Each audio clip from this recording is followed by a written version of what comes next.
The Sairoon, on the move, alliance of Shiite cleric Muqtada al-Sadr is set to win Iraq's parliamentary elections, an unexpected outcome that has caught the attention of Iranian media. Over 91% of votes in 16 of Iraq's 18 provinces have been counted so far, and based on the announced results, Iran-backed Shiite politician Hadi al-Ameri's Fatah Conquest coalition is in second place, while current Prime Minister Haider al-Abadi's Nasr Victory coalition came in third.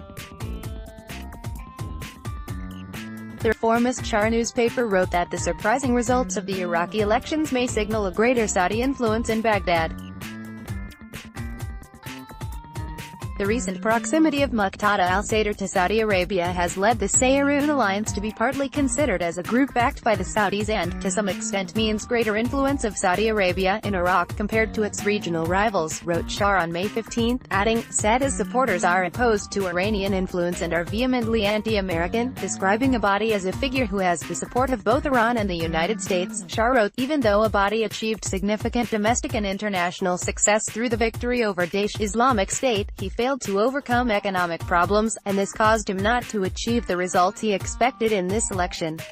Explaining the factors behind Sadr's victory, the Reformist Daily noted, Muqtada al-Sadr, who has lately shifted his policies and turned to Riyadh, took advantage of combating corruption in his competition with his rivals and also maintained his own traditional supporters. Now he can form the biggest Shiite electoral coalition and play a key and strategic role in electing the next prime minister. Moreover, Qasim Mohibali, former Director General of Political Affairs of the Middle East in Iran's Foreign Ministry, told the moderate Antiqab news site on May 15, perhaps the reason for Sairoon alliance's attraction for the Iraqi people was Muqtada al-Sadr's nationalist slogans like Arab Iraq. On the other hand, the corruption of the previous governments was also impactful in turning people away from the other groups.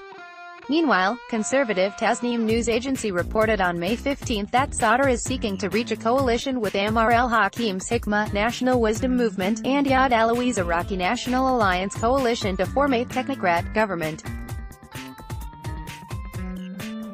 Given the unexpected results that Nasr achieved, the chance of Abadi becoming the next prime minister has decreased, especially since the coalition, under his leadership, came in fifth in Baghdad, argued Tasnim.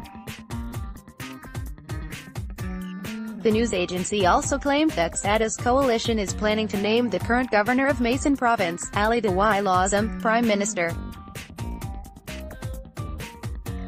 According to Tasnim, if Fatah comes to terms with Nasr and former Prime Minister Nouri al-Maliki's State of Law coalition, an inclusive coalition can be formed to choose the Prime Minister.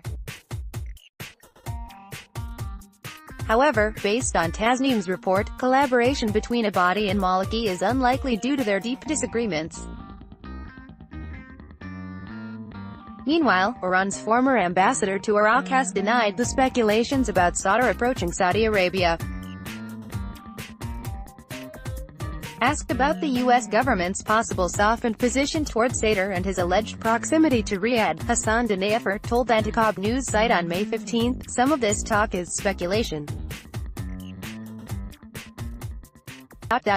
One or two trips to Saudi Arabia cannot change the basic principles of a person or a political current.